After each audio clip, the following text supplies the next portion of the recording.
Hi folks, well welcome back to my channel. It's a bit of a heat wave down here in the southeast of England at the moment. It was 31 degrees today. It's cooled down a bit now. It's about 7 o'clock and it's maybe 25 degrees, something like that. But there's a little bit of a cooling breeze at the moment, so that's really nice. So anyhow, I've come to the South Downs and I'm planning on doing a bivvy camp rather than in a tent. I figured it'd be too hot in a tent. So yeah, I hope you'll come along with me this evening. My name's John and I make videos on camping, walking and astronomy. If you like what you see in this video, then please check my channel out, as you may find others that interest you there. But in the meantime, let's crack on with this video. Well, I think a spot here will do.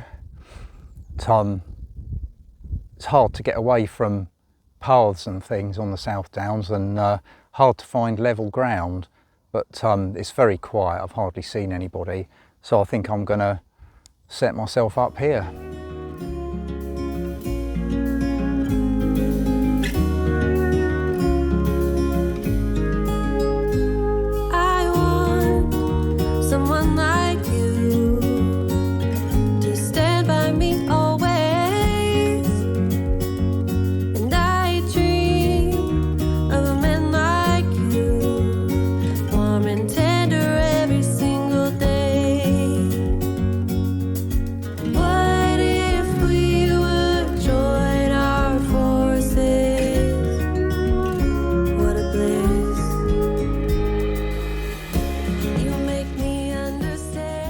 So that was it, nice quick setup. I'm using a hooped bivvy, as you'll have seen, with an insect mesh. I was originally going to just use like a normal kind of British Army open bivvy, but I don't know what the kind of midge situation is like, so I decided to go for a hooped one. And I'll probably just zip the mesh up but leave the door open, and that way I'll get lots of ventilation through. The bivvy bag itself is the OEX Salamander Bivvy that I got from Go Outdoors for about £120 or so. The sleeping mat's an X-Bed Sinmat 7, or the UL version of it, the ultralight version. That's a kind of 2/3 season mat. I don't actually use it very often because I'm terrified of it puncturing, it's so light, but I brought it along today anyway. And my sleeping bag is a Rab Ascent 500, I think it is, which is a Rab listed as a kind of 2-season sleeping bag. Nominally it goes down to 1 degree comfort level, so I've got a feeling I might be a bit warm tonight, but I shan't be wearing any thermals or anything like I normally do. And if needs be, I'll just use it like a quilt and chuck it over me. My pillow's a Trekology Luft pillow. Cracking little spot though. I don't think I can complain about the view there. That's the wheel down there. We're kind of looking north. So one thing I did bring with me today, because I'm slumming it in a bivvy rather than luxuriating in a tent, is this chair here from this one's from Trekology, but I think you can get all sorts of copies and things off of Amazon nowadays. But it just means that I'm not sitting on the ground, whereas normally I'd sit in my tent and cook and stuff like that.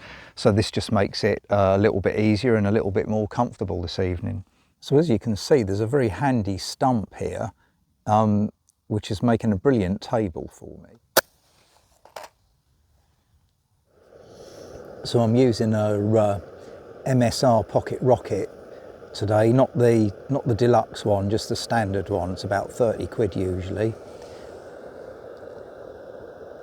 And I've got a little 750 milliliter titanium pot stroke mug, which will do the job of both.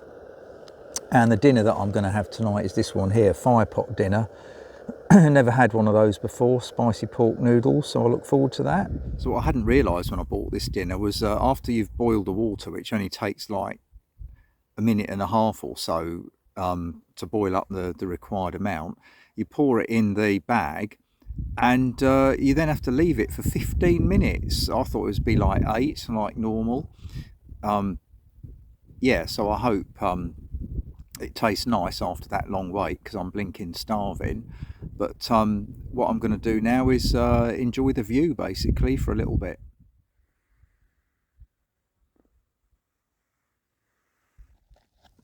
Struth, that's spicy. God, tastes all right, but it's extremely spicy.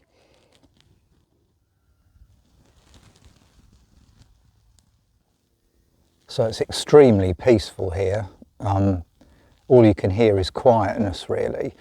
And that was one of the reasons that I wanted to come out,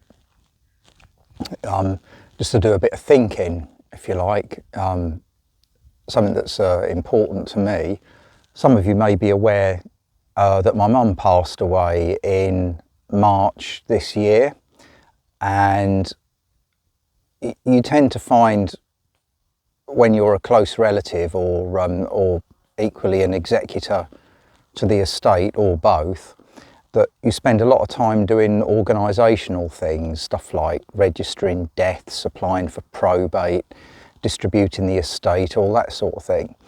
And it's a kind of well-trodden path that you go through, but it sort of becomes an administrative exercise, and it's easy to kind of lose track of the fact that you're dealing with the affairs of somebody, who was close to you, but basically a human being. And you just get wrapped up in all the admin and everything without really having much time to sort of sit and reflect.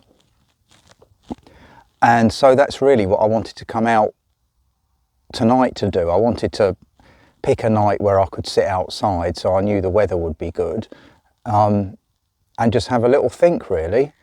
So yeah, it's an ideal night to do that, and to say goodbye to my mum kind of mentally in my head.